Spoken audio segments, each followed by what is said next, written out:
couple things about this photo. First of all, once again, it's taken with my Fuji, and at this point, I'm starting to think I need to rename this blog Weekly Fuji, but that's not the case. I won't rename the blog. It's always going to be Weekly 50, even if I take photos with other lenses.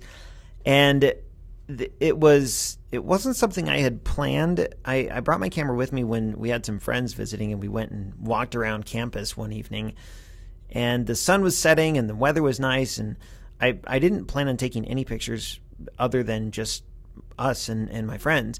But as we're walking down this pathway in front of the library, and the library's on the right-hand side, and actually you can see the library in a couple pictures back. If you scroll down on the blog, it was in a photo called Respite, I think.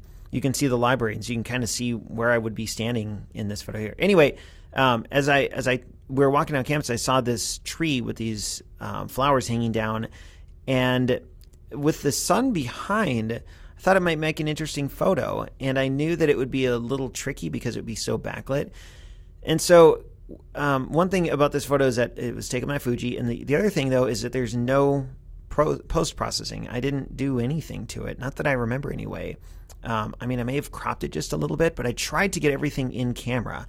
And on the Fuji cameras, they have these different film simulations, and the one I prefer most is called Classic Chrome, and you might have noticed on a couple other pictures I shot with the Fuji that the colors are kind of desaturated a little bit, and it gives it this nice, I don't know, it's got this nice quality to it that it's not as punchy or vibrant, and I kind of like it. So I've been using Classic Chrome quite a bit.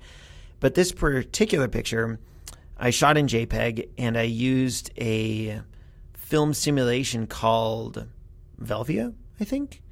I should check. But I wanted to get this as much in camera as I possibly could, so I didn't have to spend time in Lightroom doing any sort of editing. For the most part, I think I'm happy. I just don't like it, the composition. It's kind of clunky. You got the sunset in the back, and I stopped down to f11 to see if I could get some star trails or a starburst, but the sun wasn't low enough yet to give me a smaller point of light, which would have given me some starburst. So that didn't quite work.